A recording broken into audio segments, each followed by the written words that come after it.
नेहा, पानी की बोतल रख ली ना बैग में? माँ ने रसोई से आवाज लगाई। हाँ मम्मी, फोन चार्ज है। जी, पापा ने अखबार मोड़ते हुए कहा। आर्यन, जरा नेहा को कोचिंग छोड़ देना।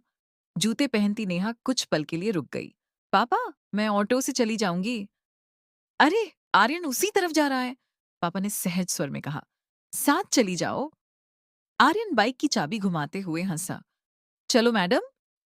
नेहा भी हल्का सा मुस्कुरा दी। घर में किसी की बात उसे बुरी नहीं लगती थी। न पापा पुराने विचारों वाले थे, न माँ उसे रोकने टोकने वाली। लेकिन फिर भी उसे कभी पूरी तरह अकेला छोड़ दिया जाए, ऐसा बहुत कम होता था। जैसे घर वालों को दुनिया से ज्यादा डर उस संभावना से लगता था कि कहीं उसे कोई तकलीफ ना हो जाए। भोपाल की शामें हमेशा थोड़ी धीमी लगती थीं। कोचिंग जाते समय बाइक पर पीछे बैठी नेहा सड़क किनारे चलती लड़कियों को देख रही थी। कोई खुद स्कूटी चला रही थी, कोई फोन पर बात करते हुए आराम से रास्ता पार कर रही थी। सिग्नल पर एक लड़की अपनी बाइक पर अकेली खड़ी थी। बारिश से पहले चलने वाली हवा उसके बाल उड़ा रही थी। उसके चेहरे पर अजीब सा आत्मविश्वास था। नेहा उसे देखती रह गई। क्या हुआ? आर्यन ने पूछा। कुछ नहीं। लेकिन बात वहीं खत्म नहीं हुई। उस रात भी वह चेहरा उसके दिमाग में घूमता रहा।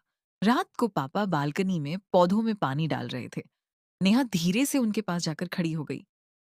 पापा, हूँ? आपको कभी लगता है कि मैं बड़ी हो गई हूँ? पापा हल्का सा मुस्कुराए। अचानक ये सवाल? बस ऐसे ही। उन्होंने पाइप बंद किया। बड़ी हो गई हो, तभी तो इतनी चिंता होती है। नेहा चुप हो गई, क्योंकि सच यही था। घर में उसे हर चीज की आजादी थी, पढ़ाई, करियर, दोस्त, सपने। बस एक चीज हमेशा उसके साथ चलती थी, सुरक्षा। और कभी-कभी वही सुरक्षा उसे अपने ऊपर भरोसा करने से रोक देती थी। कुछ दिनों बाद नेहा अपनी दोस्त साक्षी के साथ कैफे गई हुई थी। वापसी में अचानक तेज बारिश शुरू हो गई। साक्षी ने जल्दी से फोन उठाया। मेरा भाई आ गया नीचे, तू भी चलना। नहीं, मैं कैब बुक कर लूंगी। पक्का? हाँ। साक्षी चली गई। बारिश लगातार तेज हो रही थी। सड़क पर पानी भरने लगा था। नेहा ने मोबाइल निकालकर कैब बुक कर ली। कुछ मिनट बाद सफेद कार उसके सामने आकर रुकी। नेहा जी? ड्राइवर ने पूछा। जी? वह अंदर बैठ गई। शुरुआत में सब सामान्य था। खिड़की पर बारिश की बूंदें गिर रही थीं। रेडियो पर धीमे पुराने गाने चल रहे थे। नेहा ने राहत की सांस ली, लेकिन कुछ देर बाद उसने महसूस किया कि रास्ता जाना पहचाना नहीं लग रहा। उसने तुरंत मैप खोला।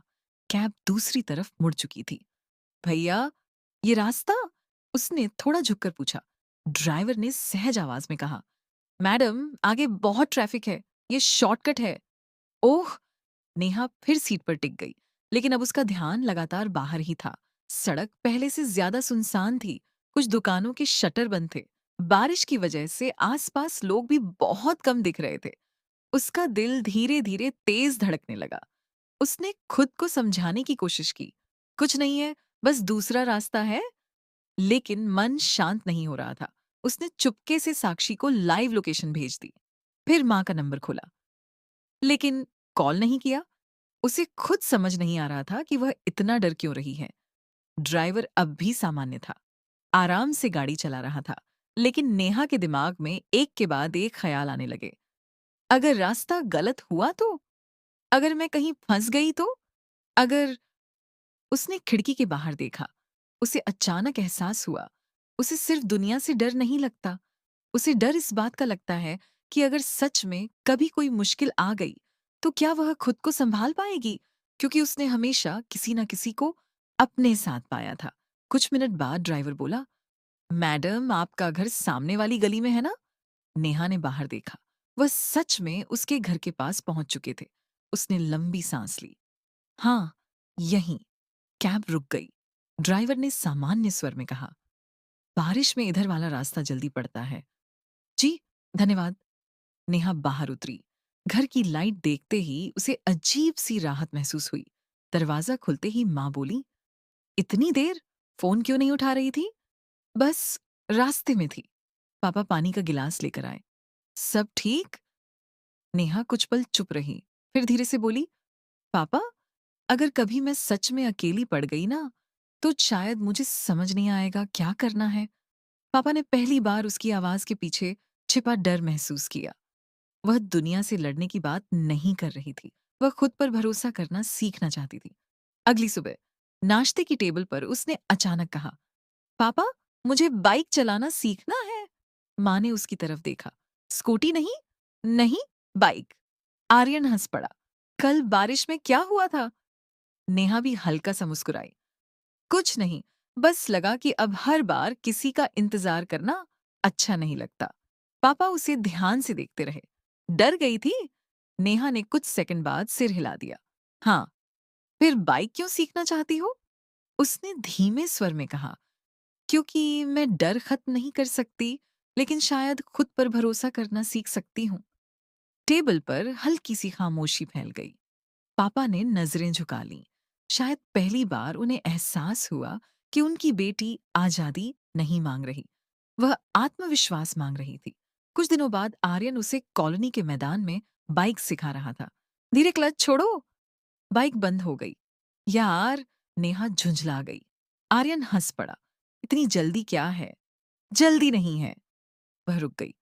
बस अब खुद को इतना कमजोर महसूस नहीं करना। आर्यन इस बार चुप हो गया। धीरे धीरे नेहा बदलने लगी। वह अकेले छोटे काम करने लगी। गलत रास्ता होने पर खुद संभालना सीखा। ऑन्टो वालों से बात करना सीखा। मैप पढ़ना सीखा। बाइक का पंचर बदलना तक सीख लिया।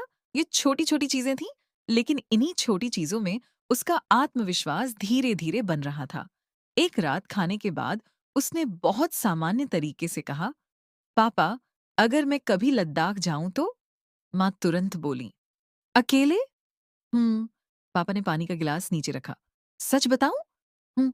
सोचकर ही डर लगता है, नेहा ने धीरे से कहा। मुझे भी। कमरा शांत हो गया। फिर क्यों जाना चाहती हो? पापा ने पूछा।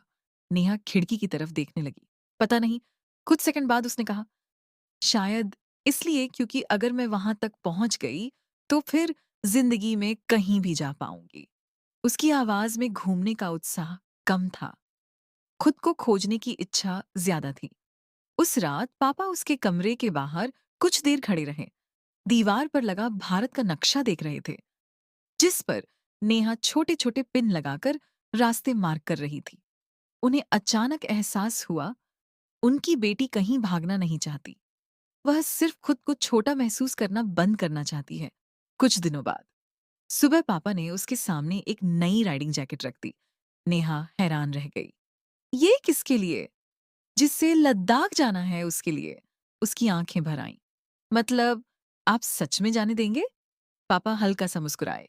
डर अभी भी उतना ही लगता है। फिर? उन्होंने धीरे से कहा, लेकिन हर बार डर की वजह से तुम्हें रोकूंगा, तो शायद एक दिन तुम खुद पर भरोसा करना छोड़ दोगी। और फिर कई महीनों बाद लद्दाख की ठंडी हवा उसके चेहरे से टकरा रही थी। ऊंचे पहाड़ों के बीच खड़ी नेहा बहुत देर तक कुछ नहीं बोली। उसे लग रहा था जैसे उसके अंदर वर्षों से जमा कोई डर धीरे धीरे पिघल रहा है।